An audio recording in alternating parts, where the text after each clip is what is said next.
नमस्कार दोस्तों, आर्ट्स वाला यूट्यूब चैनल पर आप सभी का स्वागत है। तो चलिए आज की क्लास शुरू करते हैं। आज हम लोग जानेंगे पॉलिटिकल साइंस के बारे में जानेंगे। पॉलिटिकल साइंस जो कि क्लास 10th के बारे में चैप्टर नंबर 2 देखेंगे। इससे पहले चैप्टर नंबर 1 बन गया है दोस्तों, जिसका प्लेलिस्ट में वीडियो डाला हुआ है चैप्टर नंबर 1 का। आज चैप्टर नंबर 2 देखेंगे। इसका क्या है? चैप्टर नंबर 2 सत्ता में सरदारी की कार्यप्रणाली, इसी का महत्वपूर्ण प्रश्न उत्तर देखेंगे दोस्तों। तो चलिए शुरू करते हैं। Long and short answer type question answer रहेगा, लघु उत्तरीय और दीर्घ उत्तरीय दोनों प्रश्न इसमें रहेगा दोस्तों। तो चलिए शुरू करते हैं।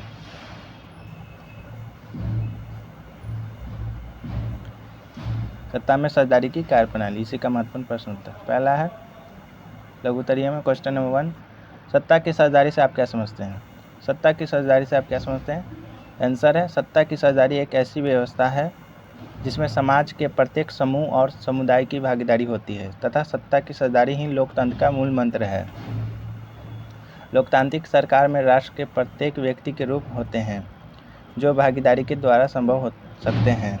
किसी भी राष्ट्र की सत्ता को चलाने के लिए राष्ट्र के प्रत्येक व्यक्ति की भागीदारी क्या होना बहुत ही आवश्यक है, जिससे कि राष्ट्र के प्रत्येक व्यक्ति अपने अधिकार की सरदारी कर देश को सहयोग करते हैं। सभी व्यक्ति के देश में क्या सहयोग करना आवश्यक है, भागीदारी होना आवश्यक है, इसलिए सत्ता में सरदारी कहलाती है।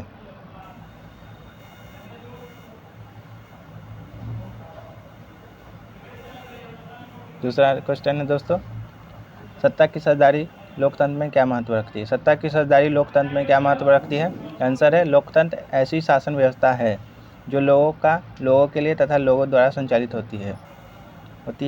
इसमें सत्ता का विकेंद्रीकरण होता है। लोकतांत्रिक शासन व्यवस्था है जिसमें ताकत सभी के हाथों में होती है। सभी राजनीतिक शक्तियों में हिस्सेदारी या साझेदारी करने की व्यवस्था की जाती है। यह अपने अंदर के विभिन्न समूह के बीच प्रतिद्वंदियों एवं सामाजिक विभाजनों को संभालने की प्रक्रिया विकसित कर लेती है, जिससे इन टकरावों के विस्फोटक रूप लेने की आशंका कम हो जाती है, यानी बड़ा रूप माध्यम लेने की आशंका कम हो जाती है। विस्फोटक रूप लेने की आशंका क्या हो जाती है? कम हो जाती है। सत्ता की सरदारी लोकतंत्र में महत्व रखती है।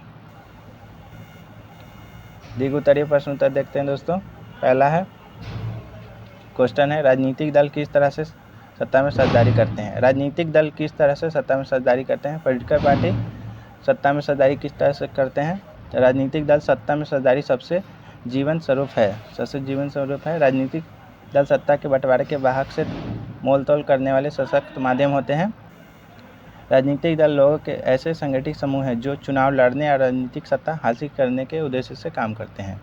राजनीतिक दल क्या है? पॉलिटिकल पार्टी चुनाव लड़ने और राजनीतिक सत्ता यानी पॉलिटिकल पावर प्राप्त करने के उद्देश्य से चुनाव लड़ते हैं, सत्ता प्राप्त करते हैं, सत्ता में सरदारी करते हैं। अतः विभिन्न राजनीतिक दल सत्ता प्राप्त करने के लिए प्रतिस्पर्धा के रूप में काम करते हैं। उनकी आपसी प्रतिद्वंद्विता यह निश्चित करती है कि सत्ता हमेशा किसी एक व्यक्ति या संगठित समूह के हाथ में नहीं रहती है। सत्ता किसी भी एक व्यक्ति के हाथ में नहीं रहती है, या देश में हो या राज्य में। भारत में ही देख लीजिए, केंद्र में अभी बीजेपी है, कांग्रेस भी है, राज्य में अभी बीजेपी भी था, कर्नाटक में फिर कांग्रेस आई, देख सकते हैं आप।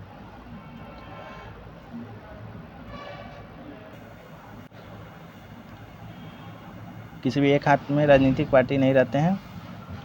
जैसे अभी बीजेपी है तो कोई अगली बार कांग्रेस आएगी, किसी एक के हाथ में नहीं रहती है।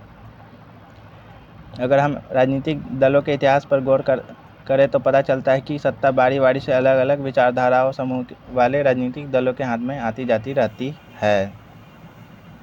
आगे देखते हैं दोस्तों। लोकतंत्र में सरकार की सारी शक्ति किसी एक अंग में सीमित नहीं रहती, बल्कि सरकार के विभिन्न अंगों के बीच सत्ता का बंटवारा होता है। विभिन्न अंग क्या है सरकार की? तो यह बंटवारा सरकार के एक ही स्तर पर होता है। उदाहरण के लिए सरकार के 3 अंग हैं, जो कि विधायिका, कार्यपालिका व न्यायपालिका के बीच सत्ता का बंटवारा होता है, और ये सभी अंग एक ही स्तर पर अपनी अपनी शक्तियों का प्रयोग कर सत्ता में सरदारी बनते हैं। सत्ता के ऐसे बंटवारे से किसी एक अंग के पास सत्ता का जमाव और एवं उसके दुरुपयोग की संभावना खत्म हो जाती है। साथ ही हर एक अंग एक दूसरे पर नियंत्रण रखते हैं। एक दूसरे पर कंट्रोल रखते हैं, नियंत्रण रखते हैं। इसे नियंत्रण और संतुलन की व्यवस्था भी कहते हैं। विश्व के बहुत सारे लोकतांत्रिक देश जैसे अमेरिका, भारत आदि में ये व्यवस्था अपनाई गई है।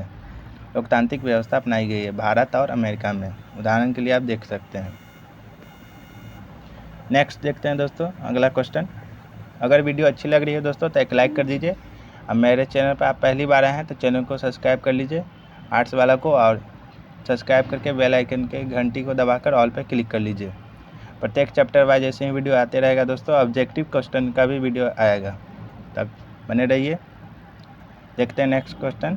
क्वेश्चन नंबर 2, दबाव समूह किस तरह से सरकार को प्रभावित कर सत्ता में साझेदार बनते हैं? दबाव समूह किस तरह से सरकार को प्रभावित कर सत्ता में साझेदार बनते हैं?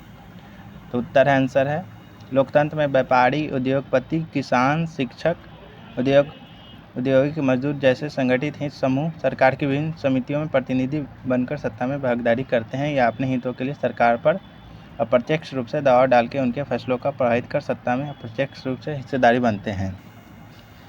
सरकार के जो भी फैसले रहते हैं उस पर अप्रत्यक्ष रूप से दबाव डाल के उनके फैसलों पर प्रभावित करते हैं, सत्ता में साझेदारी करते हैं। ऐसे विभिन्न समूह जब सक्रिय हो जाते हैं, सक्रिय यानी एक्टिव हो जाते हैं, तब किसी एक समूह का समाज के ऊपर प्रभुत्व कायम नहीं हो सकता।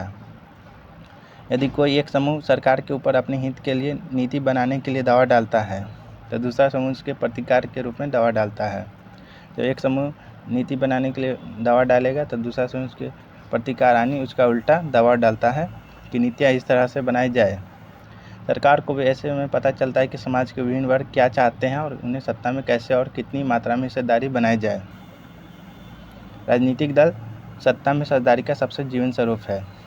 दबाव समूह इसी तरह से सरकार को प्रभावित कर सत्ता में साझेदार बनते हैं। जैसा कि दोस्तों हमने जान लिया महत्वपूर्ण क्वेश्चन आंसर चैप्टर नंबर 2 का, सत्ता में साझेदारी की कार्यप्रणाली की। तो मिलते हैं नेक्स्ट वीडियो में दोस्तों ऐसे ही अगले चैप्टर के साथ। तब तक के लिए जय हिंद, जय भारत।